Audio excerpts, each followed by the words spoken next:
Okay, good morning, everyone. How are you today? Good, miss. How are you today?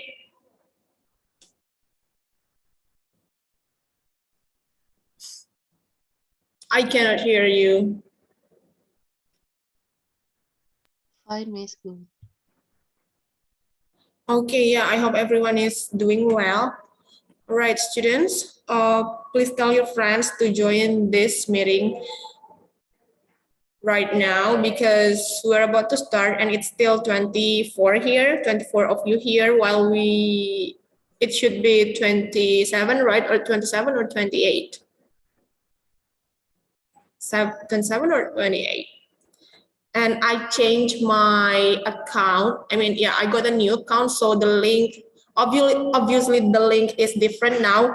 Well, I hope your friends didn't enter the wrong link or the wrong room, karena linknya saya udah berubah nih. Miss, Yep. I can't join, passwordnya nggak bisa, Miss. Aku tadi udah mencet yang itu yang. Yeah, it's not Bliss. Well, it's not Bliss. It's the numbers. You can check out your what is it? WA group ini. Pakai yang angka-angka itu di passwordnya, tapi masih nggak bisa. Maybe you entered the wrong number. Okay, here you go. Yang itu ya, tuh. Cek di grup itu. Mungkin kamu enternya yang meeting ID kali. Tapi ini udah join kok. Bukan itu, Miss. Tapi kamu ini sudah join, Grace. So what's the problem now? Ini di HP, Miss, masalahnya. Oh, oke. Ya udah nggak apa-apa di handphone aja, Nak, ya. Karena saya juga ini baru, jadi saya belum sempat. I don't know what's wrong. Well, I don't know what's wrong if you cannot enter this room. Coba diklik linknya aja. Cuman agak susah doang. Ini nggak bisa di-switch lagi, Miss. Itunya, linknya di antara dua device ini. Nggak bisa di-switch lagi. Ya udah, sekarang yang bisa dulu aja ya. Ini kan sudah join dengan handphone, nggak apa-apa dengan handphone aja. Daripada nanti tambah ribet, ya. Izin off kamera ya, Miss. Ya nggak apa-apa, off cam nggak apa-apa. Oke, ini semua sudah hadir kah, Nak? Siapa yang tidak join ya? Oke, gini. So, today, we're supposed to continue the discussion of the Nightingale and the Rose, but since we have this online learning and I have some stuff to do, actually, well, today we're just gonna jump to the next part, which is figurative language. If you look at your question, look at the question, the reading question, number 8 or number 7, if I'm not mistaken, dilihat di soal yang reading kemarin, Nightingale and the Rose, itu di nomor 7 atau nomor 8, ada pertanyaan figurative language, right? There's a question about figurative language, right? Iya nggak? Coba lihat soalnya, nak. Look at your soal, look at the question, number 7 or number 8, I forgot. Nomor 7 atau 8, nak? Coba lihat yang figurative language. Which number that has figurative language in it?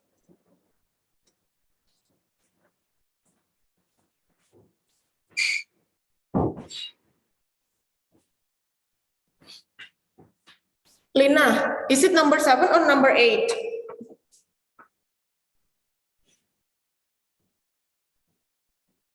Figurative language. Wait, miss. Ya.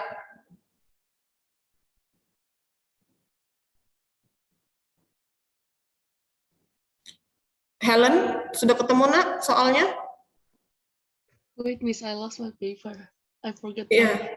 Coba semua lihat soalnya. Yang udah print soal siapa? Number 7, miss. Number 7. Okay, thanks, Lina. Yeah, if you look at the question number 7, we have a question about figurative language there, right? So today we're gonna discuss it. Ya, kita akan bahas itu, nak. So are you ready, students? If you're ready, please give me your thumbs up. I promise this gonna be quick. So yeah, please pay attention, pay fully attention, okay? Ini kita dikit aja kok, cepat aja ya. Tapi semua tolong perhatikan dulu, jangan ada yang nyatet ya. penjelasannya diperhatiin dulu, nanti saya kasih waktu untuk nyatet, tenang aja. Jangan ada yang nyatet dulu, diperhatikan dulu, oke? Alright, I'm sharing my screen. Okay, here we go. Can you see my screen, students? Yes, Miss. Right. Is it on full screen mode? Full screen kah? Is it full screen? Full screen, all right. So figurative language. Figurative language is language used by writers to produce images in readers' minds and to express ideas in fresh, vivid, and imaginative ways. Nah, semuanya perhatikan sini ya, Nak, penjelasannya nih. Ini nih figurative language artinya adalah language atau bahasa yang digunakan penulis. Untuk apa sih tujuannya figurative language itu? Untuk menciptakan image, untuk menciptakan gambaran dalam pikiran si pembaca. Jadi kalau kita membaca itu kan kita nggak melihat, kita nggak punya visual kan. We don't have any visuals when we're reading, right? Nggak ada gambar, nggak ada video. Ketika baca hanya tulisan ya kan. Nah supaya si pembaca itu dapat dengan mudah membayangkan apa yang penulis sampaikan, digunakanlah figurative language. Lalu selain itu juga untuk mengungkapkan, to express ideas, untuk menggambarkan ide, untuk mengungkapkan ide-ide atau pikiran-pikiran dalam cara yang jelas. Vivid itu artinya jelas ya, dengan cara yang jelas, gambarannya jelas dan dapat dibayangkan in imaginative way, so the readers can get a fresh, vivid images in their minds. They can imagine it. Jadi kita yang baca bisa kebayang, oh apa ya kira-kira, misalnya dia lagi ngomongin tentang sebuah rumah, rumahnya yang bagaimana, oh rumahnya yang misalnya the house is covered in snow, bla bla bla bla, and so on and so on. Jadi kita ada bayangan, oh kayak gimana itu kondisi rumahnya dan seterusnya. Nah figurative language ini Nak, kalau gampangnya di bahasa Indonesia tuh biasanya dibilang adalah makna kiasan ya, makna kiasan.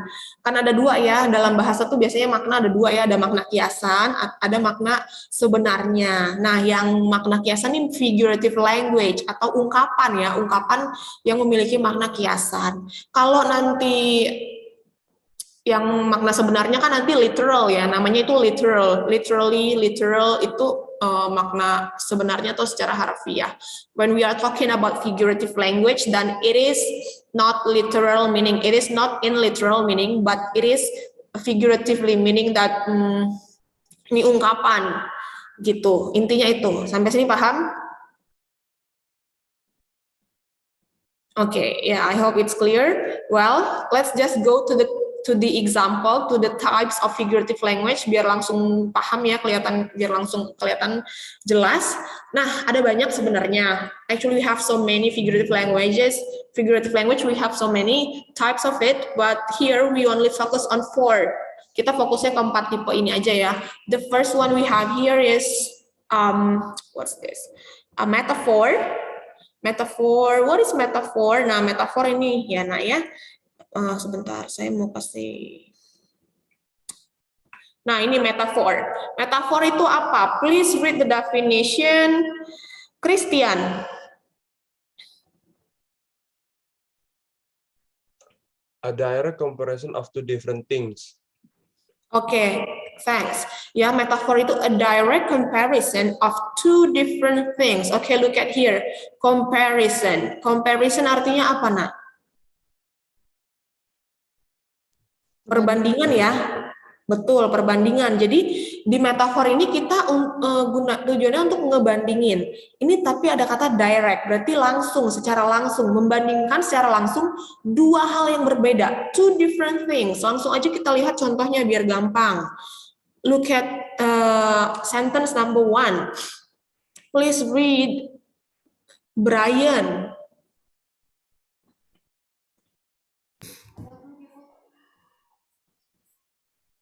Brian, are you there?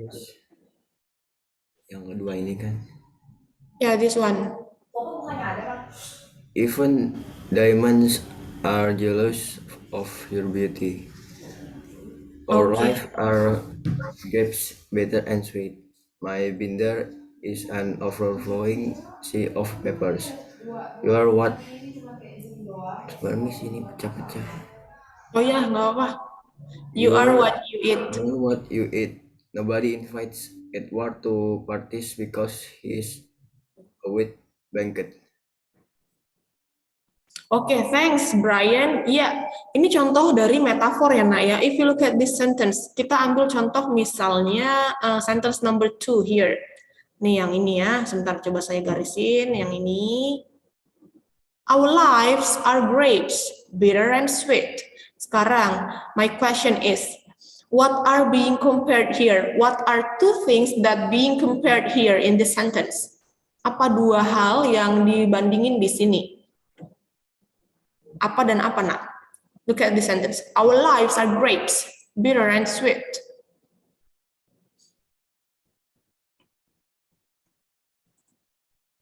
Life and grapes. Yeah, correct. Ya, di sini dua hal yang dibandingin adalah lives and grapes. Ini ya, ini nih. Sebentar, saya coba coret garis ya. Nih, lives and grapes. Dua hal ini, lives and grapes. Sekarang saya tanya, lives and grapes, are they the same? Lives and grapes, are they the same? No, right? They are different. Mereka adalah hal yang berbeda. Hidup dengan anggur masa iya sama? Mereka kan hal yang beda ya. Nah, tapi di metafor ini justru kita pengen we want to compare two different things. And in this sentence we are comparing lives and grapes. Jadi diibaratkan, jadi kayak mengibaratkan ya. Diibaratkan katanya hidup kita itu seperti anggur. Hidup kita nih anggur. Kenapa gitu? Oh, katanya bitter and sweet. Jadi disama-sama ini. Kalau hidup kita tuh mirip kayak anggur. Ada bitter, ada sweet. Ada pahit manis. Ada pahit manis kehidupan gitu ya. Seperti anggur itu kan rasanya bitter sweet ya. Gitu. Sampai sini paham nak? Is it clear students so far? Jelas nak? Iya, oke, good. Oke, lanjut ya. Kita ambil contoh satu lagi misalnya. Look at here. Look at the last example here. Nobody, ini ya nak ya, yang ini. Nobody invites Edward to Paris because he is a wet blanket. Look at here. Nobody invites Edward to Paris because he is a wet blanket. Nah, ini. What are being compared here?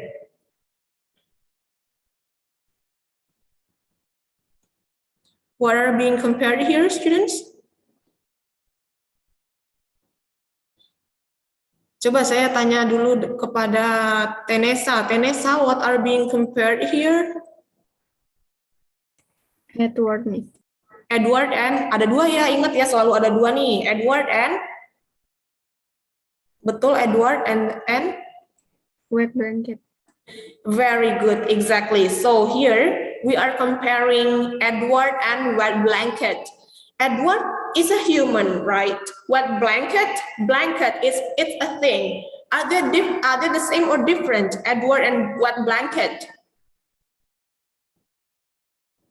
Yep, they are different. They are two different things, right? But they are being compared here. Nah, ini juga kan dua hal yang berbeda, tapi mereka di-compare di sini. Artinya dibilang gini, Edward tuh kayak wet blanket. Padahal mah Edward kan manusia, masa iya disamain sama wet blanket? Nah, anyway, wet blanket here, it's not literally wet blanket, selimut basah enggak ya? It's not in its literal meaning, but it's also figuratively, it's like an idiom. Do you know what wet blanket is? Ada yang tahu nak, wet blanket artinya apa nak? Any ideas, students? Maybe you can Google it. Apa itu wet blanket? What is wet blanket?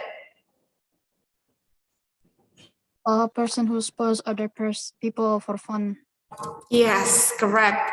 A person who spoils the fun yeah. Jadi contohnya ya orang-orang yang kayak apa tuh namanya ya? Wet blanket atau kayak party pooper ya. Party pooper atau sama juga dengan spoil sport. Nah, ini tuh orang-orang yang ngerusak suasana gitu ya, lagi asik-asik, lagi happy-happy, dia jadi nggak asik lagi gitu loh.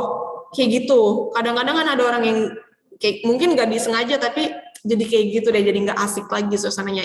Ibaratnya ya merusak suasana ya, lagi asik-asik, misalnya dia mau ngomong sesuatu yang menyinggung atau gimana, jadi udah deh, udah nggak asik banget gitu. That's what we call as wet blanket or party pooper or spoil sport. Nah, makanya di sini kalimatnya kan gini, nobody invites Edward to parties because he's a wet blanket.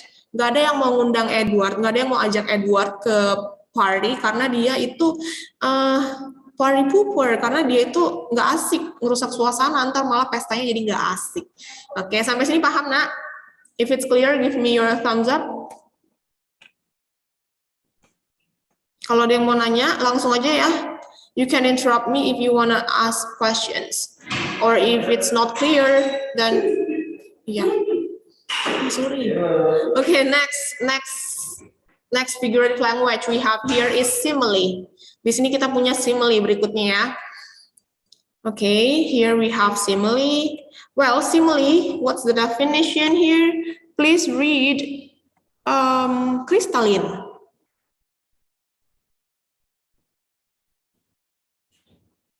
Crystalline, please read. A comparison of two things using like or as. Okay, thanks. Nah, it's still a comparison just like metaphor, but here we use a helping words. Let's say helping words, kata bantu ya, Nak ya. Kalau tadi ini kan compare langsung aja, direct comparison. While here in simile, we need helping words like or as. Ini dia ya, kata bantunya ya. Like atau as. Jadi ini sama-sama masih comparing two things, two different things, masih sama. Cuman ada kata like atau as. For example, look at here. The snow-covered hills in the distance were like welcoming pillows to the returning mountain climbers. Nah, ini, lihat. Ada kata bantunya. Which one is the helping verb here? A helping word here. Kata bantunya yang mana ini? Like. Like, very good. Ini kita punya kata like. Nah, what are being compared here in this sentence? Katanya kan compare two different things. Nah, dua things-nya itu apa nih? Two things-nya apa? What are the two things?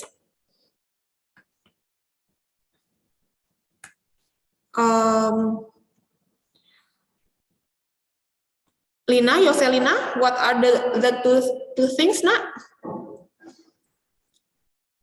Dua halnya mana ya? Lina, can you hear me? Ya, Miss, sorry. Saya nggak ini, Miss. Dari tadi tuh jaringannya jelek. Can you just repeat the where you choose? It's okay, Lina. Well, students, if you have poor connection right now, then it's okay. I'm recording it and I think I'm gonna upload it so you can review it again ya. Nanti bisa dipelajari lagi ini ya, Naya. Nanti saya share videonya ya. Nggak apa-apa. Yaudah, yuk. Siapa yang tahu nih? What are being compared here in this sentence? The snow-covered hills in the distance were like welcoming pillows to the returning mountain climbers. Yang mana? What are the two different things here that being compared? The snow and welcoming pillows. Yep, correct. The snow ya. Bukan snow ya, Nak ya. Snow-covered hills. Snow-covered hills dan apa tadi? Welcoming pillows ya. Betul sekali, ini yang di-compare nih. Snow-covered hills and welcoming pillows. Nah, ini snow-covered hills apa? Artinya apa? Ya, bukit ya, bukit yang diselimuti, ditutupi oleh salju-salju. Jadi dia ngebandingin ini, oh bukit itu yang ditutupi salju-salju itu kelihatannya dari jauh tuh kelihatannya seperti ini ya, seperti welcoming pillow, seperti bantal ya, yang menyambut seperti bantal yang menyambut para pendaki gitu. Kan bantal itu identik warnanya apa? Putih ya. Jadi disamain dengan seperti salju warna putih. Sampai sini paham, Nak? Jadi ini yang dibandingin dua hal ini. Ya tentu saja beda. Bukit ya bukit, pillow ya pillow, kan two different things. They are two different things, but mereka di compare gitu. Sampai sini paham? Nah, contoh berikutnya lihat sini. Jamie runs as fast as the wind. What are being compared here? Ryan, what are being compared in the sentence? Jamie runs as fast as the wind.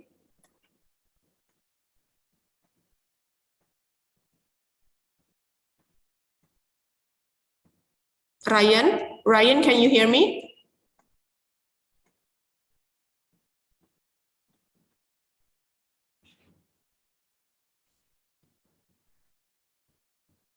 Nggak dengar ya nak ya, Ryan ya? What are you doing, Ryan? Are you having trouble? Are you having a poor connection there, or are you watching Netflix or something, or are you playing game? Are you with me, Ryan? Wah, tidak dengar ini Ryan ini sedang apa ya? Yaudah, Olive deh, Olive. Halo, Olive, can you hear me? Yes, Miss. Okay, Olive, in this sentence, Jamie runs as fast as the wind. What are being compared here?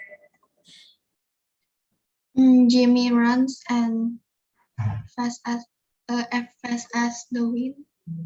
Iya, oh Ryan mic error, oke. Sorry Ryan, nggak apa-apa. Jadi iya apa nak yang di compare di sini Olive? What are two things being compared? Jamie and wind. Wind, iya correct.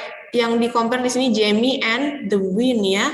Dibandinginnya di sini di compare-nya Jamie dengan angin, disama-samain tuh. Jamie sama kayak angin ya, larinya cepet banget, secepat angin katanya gitu. Oke, sampai sini any questions? Any questions so far, students? Any questions? No? Alright. Kita lanjut ya. Yang ketiga, we have personification. I believe that you are very familiar with all of these four types of figurative language because I believe you have learned it in your Indonesian class. Di bahasa Indonesia pasti udah belajar ya. Majas ya namanya ya. Iya nggak sih? Nah, ya ini ibaratnya namanya majas personifikasi, ya, personification. Okay, please read the definition, Hansen.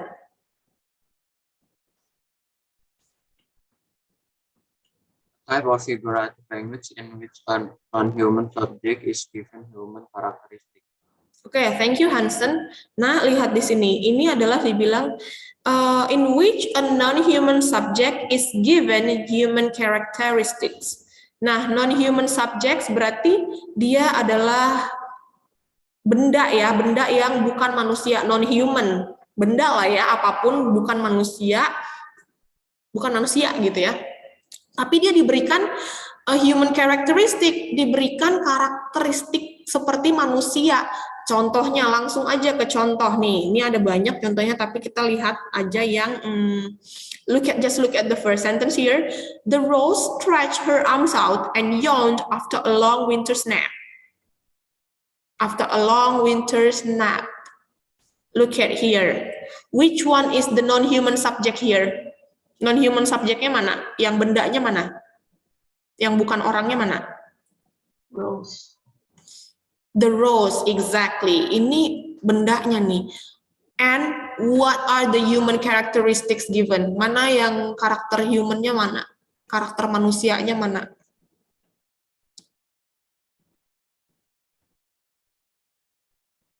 Stretch her arms and yawn. Betul sekali, stretch her arms out and yawned. Gimana caranya si Mawar itu bisa gitu ya, ada dulu gitu. Mana mungkin ya kan? Itu kan manusia doang yang bisa apa sih namanya nih? Nah, itu ngulet dan juga bisa gitu apa sih? Menguap itu kan hanya manusia. So this is what we call as personification when non-human subject is given human characteristics. Gitu. Okay, look at another example. Ini deh, this sentence. The leaves. Coba lihat yang kalimat ini. The leaves danced in the wind on the cold October afternoon. Which one is the non-human subject, nak?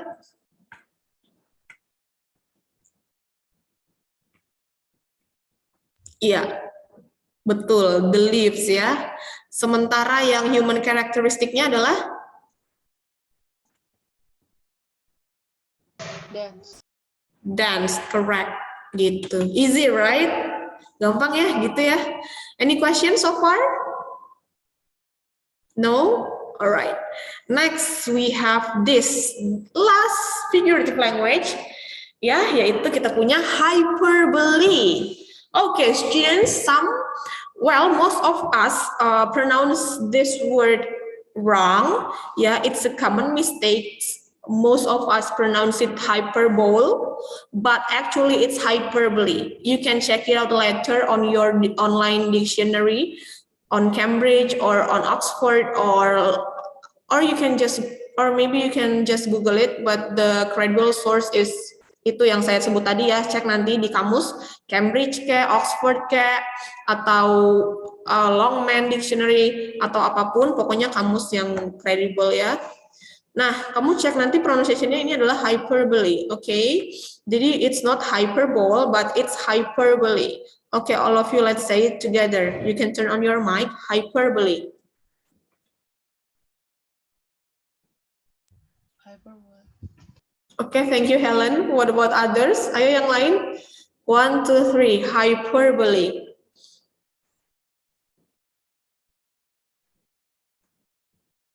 Aduh, off mic semua. Ya udah, saya harap kamu latihan ini di rumah ya. Jangan nanti saya dengar kamu mispronounce it.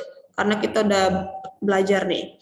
Nah, lanjut aja. Ini adalah it's an extreme exaggeration, meaning that ini sesuatu yang lebay, dilebih-lebihkan ya, sesuatu yang sangat dilebih-lebihkan dari yang semestinya. Okay, just look at the example here. Please read the example, Febri.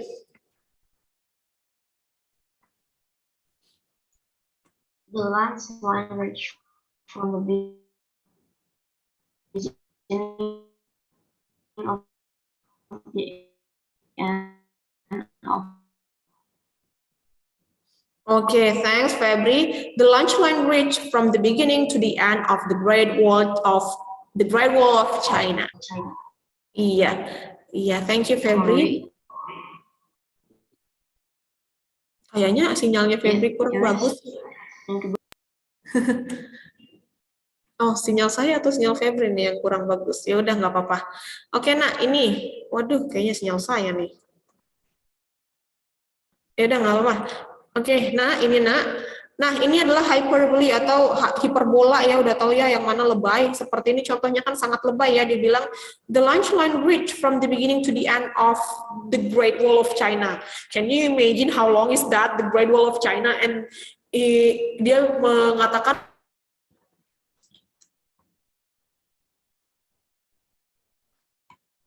okay, I'm back. Too bad the connection was the connection was so poor here. Ya udah, kita tadi sampai mana, Nak? Coba kita ulang lagi ya, kita reshare. Tadi sampai mana? Where were we, students? Where were we, Helen?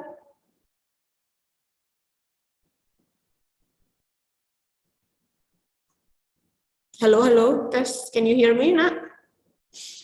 Wah, sinyal. Halo. Iya, nggak apa-apa. Yang sinyal lemot off cam, it's fine. Nak, can you hear me? Di sini juga soalnya sinyal saya jelek. Yaudah, tadi kita sampai mana ya? Where were we? Where were we, Helen? In hyperbole. Hyperbole, ya, yeah, correct. Yuk, kita lanjut hyperbole ya. Contohnya nih, contohnya ini ya. Lebay sekali kan dia bilang, the lunch line reach from the beginning to the end of the Great Wall of China. Masa dibilang antriannya panjangnya sepanjang tembok Cina, kan itu sangat lebay ya. Tembok Cina kan panjang sekali. Can you imagine how long is that? Ya, ini lebay sekali. Dan juga lihat second example here, second sentence. He was so hungry, he ate that whole cornfield for lunch, stalks and all.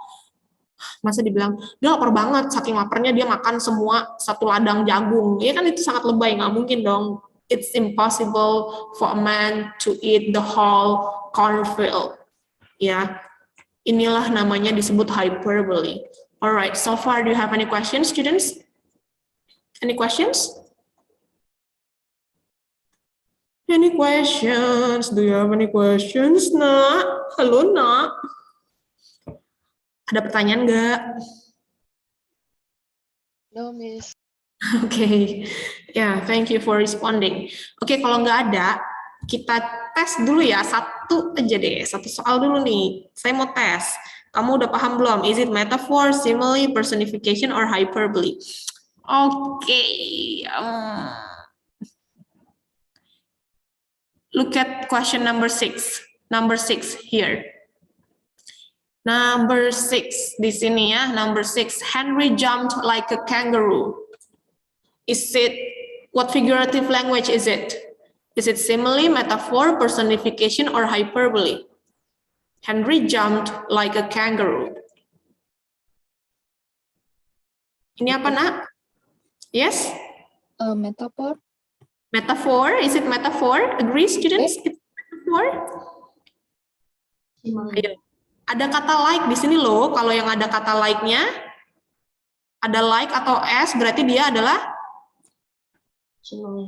simile. Betul, it's a simile. Oke, satu lagi ya. Coba. It's hot enough outside to boil water. Ini apa?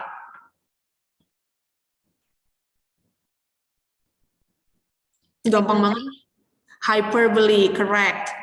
Nah, satu lagi ya. Coba kita coba nih yang nomor 2. The room is a dark cave.